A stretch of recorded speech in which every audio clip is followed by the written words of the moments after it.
నమస్తే ఎవరివన్, మీరు చూస్తున్నారు 99 టీవీ అండ్ నేను మీ పవన్ కృష్ణ. అండ్ చిరంజీవి గారి బర్త్డే స్పెషల్ సందర్భంగా మనం చాలా మందిని కలుస్తున్నాం కదా. అండ్ ఇప్పుడు అందులో మనం ఇప్పుడు కలవబోతున్నాం. And he's none other than Sahu Garapati గారు. మన మన మన శంకర్ వరప్రసాద్ లాంటి ఒక మంచి బ్లాక్ బస్టర్ హిట్ ఇచ్చిన ప్రొడ్యూసర్ని ఇప్పుడు మనం మాట్లాడాం. Hello sir. నమస్తే సార్. ఎవరు ఆల్ గుడ్. ఎలా నడుస్తుంది సార్ షూటింగ్ అన్ని? ఇప్పుడు షూటింగ్ బ్రహ్మాండంగా నడుస్తుందండి. Okay, we're on track. And ఈ సంక్రాంతికి డబుల్ ధమాకా చూస్తారు. మొత్తానికి వెంకటేష్ గారు అండ్ ఇంకొక పక్క కళ్యాణరామ్, పటాస్, ఇంకొకసారి పటాస్ లాంటి ఒక మంచి మూవీ రాబోతుంది అని చెప్పి అంటున్నారు. How confident you are this time? Very very confident అండి. ఈ సినిమా అందరి అభిమానులకు కానీ పర్టికులర్గా మన కళ్యాణం గారి అభిమానులకు కానీ వెంకటేష్ గారి అభిమానులకు కానీ కన్నుల పండుగ సినిమా ఇది. డెఫినెట్గా ఆల్ ఎలిమెంట్స్ ఉన్నాయి. మీకు అనిల్ గారి గురించి తెలిసిందే, ఆయన కామెడీ టచ్ అనేది ఈ సినిమా త్రూ అవుట్ ఉంటుంది. డెఫినెట్గా everybody will be enjoy. So రాసి పెట్టుకోండి, ఈ సంక్రాంతి ఇంకొక బ్లాక్ బస్టర్ పక్కా. చాలా మంది 300-400 కోట్లు అని చెప్పి అంటున్నారు. ఎంత అవుతుంది అనేది కూడా ఎక్స్పెక్ట్ చేయాలి. తప్పకుండా మీకు సక్సెస్ రావాలని కోరుకుంటున్నాను సార్. సార్ ఒకసారి మన ఇప్పుడు మనందరి ఫేవరెట్ పద్మభూషణ్ చిరంజీవి గారు, మన అన్నయ్య గురించి మాట్లాడుకుందాం. ఫస్ట్ టైం అసలు మీరు ఆయనతో మూవీ చేయబోతున్నారు యాజ్ అ ప్రొడ్యూసర్గా అన్నప్పుడు మీ ఫీలింగ్ ఏంటి? మీ ఇంట్లో వాళ్ళ ఫీలింగ్ ఏంటి? మీ ఫ్రెండ్స్ ఫీలింగ్ ఏంటి? ఎలా ఉంది? అది యాక్చువల్గా అనిల్ గారు వెళ్ళి స్టోరీ చెప్పారండి. చిరంజీవి గారు స్టోరీ చెప్పగానే నేను చాలా టెన్స్గా ఉన్నా. రోజు పొద్దున నేను టెంపుల్ కూడా వెళ్ళాను, ఎట్లయినా ఇది అవ్వాలి అని. సో నాకు ఎమ్మటే ఫోన్ చేసి, ఇప్పుడు ఇంకా నువ్వు మెగా ప్రొడ్యూసర్ అన్నాడు. ఆ నిమిషం అర్థం కాలేదు.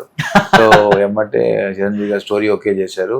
ఇంకా అనగానే అసలు నాకు అర్థం కాలేదు. ఎందుకంటే మా బ్యానర్లో కూడా that is the biggest film as of now. So అంత పెద్ద సినిమా మనకు వచ్చింది, చాలా జాగ్రత్తగా చేయాలి, దాన్ని బ్రహ్మాండంగా చేసి రిలీజ్ చేయాలి. ఆ మైండ్ లోకి వెళ్ళిపోయా. ఇంకా నేను ఇట్స్ ఎ గాడ్ గిఫ్ట్ చెప్పాలంటే. అలానే నాకు ఇంత మంచి అవకాశం చిరంజీవి గారికి ఇప్పుడు కూడా ఉంటానండి. రైట్. అంటే చిరంజీవి గారితో సినిమా వచ్చే అవకాశం అంటే అది ఒక అదృష్టంతో పాటుగా ఒక బాధ్యత. ఎందుకంటే మీకు యాజ్ అ ప్రొడ్యూసర్గా your on safe side. But మీరు చిరంజీవి గారిని ఎలా ఆనర్ చేయాలి, ఇదంతా ఆ ఫీలింగ్ అంతా ఆ టైంలో ఎలా ఉండేది? మీరు ఆ ప్రెషర్ ఎలా ఉండేది మీకు? టు బి వెరీ ఫ్రాంక్, అసలు ఎక్కడ ప్రెషర్ లేదండి. ఎందుకంటే చిరంజీవి గారిని ఫస్ట్ టైం కలిసినప్పుడే ఆయన అసలు ఏమీ వరీ అక్కర్లేదు, చక్కగా హ్యాపీగా సినిమా చేసుకుందాం, అదొక కంఫర్ట్ ఇచ్చేసారు ఆయన. నాకు ఎక్కడ కూడా ఒక భయం బెరుకు ఎప్పుడు ఉండేది కాదు. ఎందుకంటే నేను ఒక్కోసారి దూరంగా ఉన్న పెద్ద ఆయన పిలిచి కూర్చోబెట్టి ఆయన నాతో మాట్లాడేసరికి నాకు కొంచెం ఆ భయం అనేది పోయిందనమాట. సో చాలా జోవియల్గా ఉంటారు, అన్ని మాట్లాడుతూ ఉంటారు, అన్ని విషయాలు. నాట్ అబౌట్ ఇండస్ట్రీ అన్ని కాకుండా కూడా అదర్ థింగ్స్, ఫ్యామిలీ, చాలా అన్నిటి మీద ఆయనకి మంచి అవగాహన ఉంది. సో అన్నిటి మీద ఆయన నాలెడ్జ్ షేర్ చేసుకుంటా ఉంటారు. చాలా నేర్చుకున్నాం ఆయన దగ్గర నుంచి. అంటే మీరు ఇవన్నీ చెప్తూ ఉంటే నాకు అర్థమైంది ఏంటంటే మీరు కొంచెం ఆయనతో బాగా ట్రావెల్ చేశారు. అంటే అపార్ట్ ఫ్రమ్ మూవీస్ మీరు ఇంకా చాలా డిస్కస్ చేసేవారా? డెఫినెట్లీ అండి. ఆయన చాలా నాలెడ్జ్ ఉంది ఆయన దగ్గర, చాలా ఫిలాసఫీ మీద మాట్లాడుతూ ఉంటారు. నేను చాలాసార్లు సార్ని అడిగాను, నాతో మాట్లాడుతున్నప్పుడు, సార్ ఇంత నాలెడ్జ్ మీకు పెట్టుకున్నారు, మీరు ఏదన్నా పాడ్కాస్ట్ లాంటి చేస్తే మీకు కోట్ల మంది అభిమానులు ఉన్నారు సార్, వాళ్ళందరూ ఇన్స్పైర్ అవుతారు. మీరు ఇంత కష్టపడుతున్నారు, ఇంతమందికి కష్టం అంటే కూడా అసలు తెలీదు, మీరు ఎంత కష్టపడి ఇంత పైకి వచ్చారు, why don't you share? So అది ఒక ఇన్స్పిరేషన్ అయితే చాలామంది అది హెల్ప్ అవుతుంది కదా సార్ వాళ్ళ జీవితాల్లో అని నేను చాలాసార్లు సార్ చెప్తాం జరిగింది. డెఫినెట్లీ సార్ ఫ్యూచర్లో ఇన్స్పైరింగ్ ఆయన లెసన్స్ అన్ని కూడా చెప్తారని ఆశిస్తున్నాను. అమేజింగ్. ఎందుకంటే చిరంజీవి గారి లార్జర్ దాన్ లైఫ్. ఆయన టచ్ అండ్ జానరా లేదు. ఆయన ఇటు మూవీస్, సమాజ సేవ, పాలిటిక్స్, అండ్ ఇప్పటికీ మన అందరి ఇంట్లో ఒకరిగా ఉన్నట్టుగా ఉంటారు. ఎంతో నాలెడ్జ్ ఉంది ఆయన దగ్గర. రియల్లీ మీరు అన్నట్టు ఆయన ఒక పాడ్కాస్ట్ స్టార్ట్ చేస్తే మాత్రం అదొక చిరు మంత్ర అయిపోతుంది. And it's a sensation. Sir Chiranjeevi గారు ప్లీజ్ సార్, సాహు గారు చెప్పిన ఐడియా వండర్ఫుల్ ఐడియా. నిజంగా మీరు ఒక పాడ్కాస్ట్ తయారు చేస్తే మాత్రం ఫ్యాన్స్ అందరికి ఇంకా ఫీస్ట్. అది నిజంగా మీరు అన్నట్టు బాగుంది, చిరు మంత్ర అనేది. ఎందుకంటే ఆయన మంత్రం లాగా అది అందరికి వెళ్ళి స్ప్రెడ్ అయ్యి అందరూ దాని నుంచి ఇన్స్పైర్ అయితే దానికన్నా ఏం కావాలి, ఇంకేం కావాలి. Right sir. అండ్ ఇంకోటి ఏంటంటే మీరు ఒక ప్రొడ్యూసర్గా యాంగిల్తో మాట్లాడుకుంటే చిరంజీవి గారు ఒక ప్రొడ్యూసర్స్ యాక్టర్ అని కూడా చాలా మంది అంటూ ఉంటారు. అంటే ఖర్చుల విషయంలో ఏమైనా ఉంటే ముందుగా అయ్యో ప్రొడ్యూసర్ గురించి ఆలోచించాలి అని చెప్పి అంటూ ఉంటారు. సో అలాంటి సన్నివేశాలు ఏమైనా మీకు గుర్తున్నాయి సిచ్యువేషన్? డెఫినెట్గా అండి. ఆయనతో ఏదైనా డిస్కస్ చేయొచ్చు. ఎందుకంటే మేము ఫస్ట్ యాక్చువల్గా మా మూవీ అప్పుడు ఒక సాంగ్ తీద్దాం అనుకున్నాం. ఆ సాంగ్ సార్ నేనే మాట్లాడితే, సార్ ఇప్పుడు సాంగ్ ఎందుకంటే లాస్ట్లో తీసుకుంటే మనకి బడ్జెట్ అప్పుడు స్పెండ్ చేసే తర్వాత స్పెండ్ చేసుకోవచ్చు కదా, ఇప్పుడు తీస్తాం అప్పుడు తీయటం కన్నా తేడా ఏం లేదు. ఎందుకంటే సాంగ్ ఫిక్స్ అయింది, ట్యూన్ ఫిక్స్ అయింది, లాస్ట్లో తీసుకుంటే మనకు కొంచెం బడ్జెట్, ఇంట్రెస్ట్ అన్నీ సేవ్ అవుతాయి కదా. నేను డైరెక్ట్గా మాట్లాడినప్పుడు ఆయన మంచి ఐడియా, ఇలానే ఆలోచించాలి మనం అందరం కూడా, ఇలా ఆలోచిస్తేనే మన బడ్జెట్ తగ్గించుకుని ఇప్పుడున్న పరిస్థితుల్లో మనం అందరం హ్యాపీగా ఉండగలుగుతాం అని ఆయన కూడా అసలు ఎక్కడైనా షూటింగ్ లొకేషన్స్ కానీ ఎక్కడైనా సరే అన్నీ అడిగి తెలుసుకుని ఓకే ఎంత అవుతుంది ఏంటి, ఎంత ఖర్చు పెడుతున్నారు, ఎట్లా మార్కెట్ ఏంటి అన్నీ ఆయన అవగాహన ఉంది. దాన్ని బట్టి ఆయన ఇచ్చే సజెషన్స్ ఆయన ఇచ్చారు. మేమేమన్నా సార్ ఇలా కాదు ఇలా చేద్దామన్నా సరే తప్పకుండా వాట్ ఎవర్ ఇట్ ఈస్ మీకు ఎలా కంఫర్ట్ అయితే అలా చేయండి. ఏ రోజు ఆయన పట్టుబట్టింది లేదు. హ్యాపీగా ఒక అందరం మాట్లాడుకుని ఆయన మాకు పెద్ద తరహాలో మాకు గైడ్ చేస్తా ముందుకెళ్ళాం. రైట్. అంటే చాలా డిస్కస్ చేసి అంటున్నారు. అండ్ చిరంజీవి గారు ఇప్పుడు మన ఫిల్మ్ ఇండస్ట్రీకి ఆయన అవునన్నా కాదన్నా కూడా మనందరూ పెద్ద దిక్కు అన్న ఒకటి ఉంది ఫిల్మ్ ఇండస్ట్రీకి. సో ఫిల్మ్ ఇండస్ట్రీ గురించి ఆయన ఎక్కువగా దేని గురించి ఆలోచిస్తూ ఉండేవారు, మీతో డిస్కస్ చేసేవాళ్ళు, అంటే ఇలా చేంజ్ చేయాలి అలా బాగుంటుంది అని? ఆయన ఎప్పుడైనా ఒకటే అనేవారండి, ఈ ఎప్పుడైనా సినిమా అనేది జనానికి థియేటర్లో చూడటమే ఇష్టం. సో థియేటర్ అనేది it's like temple for everybody, ఒక యాక్టర్ కానీ ఒక ఆడియన్స్ కానీ. సో మనం ఎంతమంది జనాన్ని థియేటర్లో సినిమా చూపిస్తా ఉన్న దాని మీద ఫోకస్ చేయమంటారు. ఎందుకంటే ఓటీటీస్ కానీ అన్నీ కానీ వచ్చినాయి మెల్లగా, మళ్ళీ కొన్ని ఓటీటీస్ తగ్గిపోవడం జరిగింది. చాలా మార్కెట్ డైనమిక్స్ మారుతున్నాయి, చాలా కరెక్షన్స్ అవుతున్నాయి. సో ఆయన అనేది ఏంటంటే జనం థియేటర్కి రావాలి. ఆ జనం థియేటర్కి వస్తాను మనం ఏం చేయాలి, ఆ జనం థియేటర్కు సినిమా ఎంజాయ్ చేయాలంటే అక్కడన్నా కంట్రోల్ చేయాలా అన్నీ చాలాసార్లు నేను కూడా చెప్పాను. ఇప్పుడు మనం చూస్తే కొన్ని చోట్ల ఈ ఫుడ్ మీద కాస్ట్ ఎక్కువైపోతుంది, మిడిల్ క్లాస్ వాళ్ళు ఒకవేళ వెళ్ళినా చాలా బేస్ చేయలేకపోతున్నారు అని కొన్ని మనం వింటా ఉన్నాం. సో వీటి మీద కూడా ఇప్పటికి కూడా నేను ఆయన కలుస్తూనే ఉంటాను, దాని మీద డిస్కషన్స్ చేస్తూనే ఉంటాం. ఎలా కంట్రోల్ చేసి మనం పీపుల్కి తక్కువ దానికి ఎంత మనం ఎంటర్టైన్మెంట్ ఇవ్వగలుగుతాం అనే తప్పితే ఆయన ఎప్పుడు దాని మీద మాట్లాడుతూ ఉంటారు. దాని మీద ఆయన ఎక్సర్సైజ్ చేస్తున్నారు. జనానికి సినిమా అనేది ఎంత తక్కువ అందించాలనే ప్రయత్నం చేస్తున్నారు. రైట్. అండ్ చిరంజీవి గారి గురించి ఇంకొక విషయం ఏంటంటే ఆయన సినిమాలో ఎంత రఫ్ ఆడిచ్చినా ఎంత సీరియస్గా ఉన్నా ఆయన ఒక్కసారి చూస్తే ఎవరైనా కూడా అలా ఆగిపోతారు అన్నట్టుగా ఉంది. కానీ రియల్ లైఫ్లో ఆయన చాలా సెన్సిటివ్గా కూడా ఉంటారు అని చెప్పి విన్నాను నేను. మీరేమన్నా అవి అబ్జర్వ్ చేశారు ఎప్పుడైనా? లేదండి, డెఫినెట్గా మీరు అన్నట్టు కరెక్టే. చిరంజీవి సార్ బయట అసలు నేనైతే ఎప్పుడు ఆయన కోపం చూడలా. ఆయన ఎప్పుడంటే ఎప్పుడు ఎప్పుడు కోపం రాలేదా? ఎప్పుడు రాలేదు అసలు. ఎప్పుడు అరుస్తాం కానీ ఎప్పుడు మేము చూడలా. మాది అసలు అంటే మరి వేరేది ఐ డోంట్ నో కానీ అసలు మాతో మాత్రం హీ వాజ్ ఆల్వేస్ ప్లెజెంట్. చక్కగా నవ్వుతా.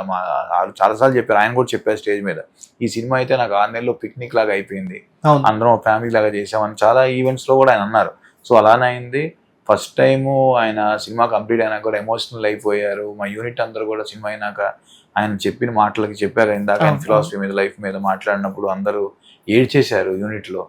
సో దట్స్ హౌ అంత మూవీ అంత చక్కగా బ్రహ్మాండంగా జరిగింది మాదైతే. రైట్. అంటే ఆ సన్నివేశం ఏంటనేది ఒకసారి చెప్తారంటే ఆయన అందరిని ఏడిపించినంత అంటే ఏం లేదు, ఆ జర్నీ ఆఫ్ 6 months ఆయన అనుభూతులు పంచుకుంటా, అంతే ఆయన ఎంత ఎంజాయ్ చేసాం, ఎంత హ్యాపీగా చేసుకున్నాం అందరితో, ఎక్కడ ఇబ్బందులు లేకుండా అందరం ఫ్యామిలీ లాగా వెళ్ళి ఎలా కలిసిమెలిసి చేసుకున్నాము.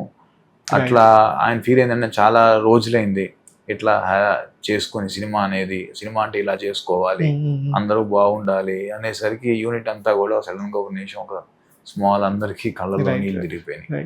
మీకు ఎప్పుడైనా పర్సనల్ గా పిలిచి ఏమైనా సజెషన్స్ ఇచ్చారా చిరంజీవి గారు? చాలా సార్లు నేను ఇప్పుడు కూడా సార్తో టచ్ లో ఉంటానండి. ఏదన్నా ఇండస్ట్రీ పరంగా డౌట్స్ ఉన్నా సార్ని అడుగుతూ ఉంటాను. అలానే సార్ కూడా ఒక్కోసారి ఏమన్నా ఆయనకు కావాల్సిన ఇన్పుట్స్ ఏమన్నా కావాలంటే అడుగుతూ ఉంటారు. అలానే డౌట్స్ అంటే సార్ చెప్తానే ఉంటారు, మీరందరూ జాగ్రత్తగా, మీ అందరూ చిన్నవాళ్ళు, ఇంకా చాలా సినిమాలు తీయాలి, అందరితో మీ అన్నట్టు యూనియన్స్తో కానీ వర్కర్స్తో అందరితో చక్కగా ఉండి మంచిగా అందరు కలిసికట్టుగా ఉంటేనే సినిమా, ఇలాంటివన్నీ మంచి మాటలు చెప్పి అందరూ జాగ్రత్తగా చేసుకోండి, ఎక్కడ వేస్టేజ్ చేయొద్దు అని ఇవన్నీ చెప్తా ఉంటారండి. లైక్ ఏ బిగ్ ఫాదర్ లాగా హీ కీప్స్ టెల్లింగ్. మీరు చిన్నప్పుడు ఫస్ట్ టైం చిరంజీవి గారి సినిమా థియేటర్లో చూసిన సినిమా గుర్తుందా మీకు? నాకు గుర్తుందండి. నేను ఫస్ట్ టైం చిరంజీవి గారి చిన్నప్పుడు చూసుంటాను, నాకు గుర్తులేదు. కానీ నేను చిరంజీవి గారు ఫస్ట్ సినిమా చూసింది 1990s జగదేక వీరుడు. ఆ సినిమా అయితే నాకు థియేటర్లు అంటే నాకు అప్పుడు I think 8 or 9 years old. నాకంటే ఒక సినిమా, ఒక హీరో, ఆ సినిమా అది ఉండిపోయింది నా మైండ్లో. నాకు అది గుర్తు అనమాట. చిరంజీవి గారి సినిమాలు అంటే నా ఫస్ట్ గుర్తుండే సినిమా అదే. నేను చూసింది ఆ థియేటర్ కూడా వెళ్ళాను. ఆ రోజు మేము విజయవాడలో బాగా విపరీతమైన వచ్చి వర్షం, ఐ థింక్ అప్పుడు సైక్లోన్ ఏదో అనుకుంటా కూడా నేను చిన్న థియేటర్ ఫుల్ ఉంటుంది, ఫుల్ ఉంది. నాకు బాగా గుర్తు, చాలా తలుచుకుంటూ వెళ్ళినట్టు కొన్ని విషయాలు లైఫ్ లో మనకు గుర్తుంటాయి. నాకు మామూలుగా నాకు కొంచెం తొందరగా మర్చిపోతా ఉంటాను, బట్ ఆ మెమరీ మాత్రం నాకు గుర్తుంది. వెళ్ళి థియేటర్ లో సినిమా చూసిన మెమరీ నాకు గుర్తుంది. అది గుర్తుండిపోయింది. అది ఎందుకు అంటే సినిమా కూడా ఆ రోజు నాకు చూసిన సినిమాలో డిఫరెంట్ గా అనిపిస్తాం. అరే ఏంటిది ఇలా కూడా ఉంది, ఒక లోకం ఇంకో లోకం, ఎక్కడో నేను ఆ ఫ్యాంటసీ దానికి కనెక్ట్ అయ్యాను. నేను ఇది అడగడానికి రీజన్ ఏంటంటే ఒకప్పుడు 8 years ఉన్నప్పుడు మీరు చూసిన సినిమాకి తెర మీద చూస్తున్నారు, ఇప్పుడు తెర వెనక నుంచి కెమెరా వెనక నుంచి మీరు ఇప్పుడు చిరంజీవిని ప్రొడ్యూస్ చేస్తున్నారు. అవును. ఆ మూమెంట్ లో what's going on in your mind and in your heart ఎలా అనిపించింది? అంటే డెఫినెట్గా అండి, నేను యాక్చువల్గా సినిమాలు అంటే ఇంట్రెస్ట్ ఉంది, but my business is different. So నేను మెల్లగా సినిమాల్లోకి వచ్చా. నేను ఇప్పుడు అయితే చిరంజీవి గారు అయితే, బాలకృష్ణ గారు కానీ, వెంకటేష్ గారు కానీ, వీళ్ళందరూ నేను చూసి వాళ్ళ సినిమాలు చూసి పెరిగిన ఉన్నాయి. సో చదువుకున్నప్పుడు ఎన్ని సినిమాలు చూసాము, మేము క్లాస్లో కొట్టి అన్ని చేసాం. బట్ వీళ్ళ పక్కనే వాళ్ళు కూర్చొని సినిమాలు తీస్తుంటే డెఫినెట్లీ అది I think it's God gift only అండి. ఎంతో మందిలో ఒకరికి వస్తే అవకాశం. So I think I'm blessed and definitely with the support of Anil గారు దిస్ ఆల్ హెస్ హ్యాపెండ్. మళ్ళీ ఇప్పుడు నెక్స్ట్ చిరంజీవి గారితో మూవీ ప్లాన్ చేస్తున్నారు? తప్పకుండా అండి, ఎనీ టైం. ఎందుకంటే సార్ని కలుస్తానే ఉన్నాను. సార్ ఏమైనా మంచి స్క్రిప్ట్స్ ఉంటే చెప్పు అంటున్నారు. నేను డెఫినెట్గా మంచి స్క్రిప్ట్ దొరికినప్పుడు, సార్కి తగ్గట్టు స్క్రిప్ట్ దొరికినప్పుడు డెఫినెట్గా ఐ ప్రొడ్యూస్ మూవీ. రైట్. నేను మరి చిరంజీవి గారి బర్త్డే సందర్భంగా మీరు చిరంజీవి గారికి చెప్పాలనుకుంటే వచ్చిన మెసేజ్? మేము చిరంజీవి గారికి హ్యాపీ బర్త్డే చిరంజీవి గారు. అదే మీరు ఏం చెప్పాలనుకుంటున్నారు? Happy birthday sir. మీరు ఇట్లానే ఇంకా రాను మరిన్ని సినిమాలు చేయాలి, మమ్మల్ని అందరిని ఇన్స్పైర్ చేయాలని కోరుకుంటున్నాను. Have a blessed year sir. Thank you.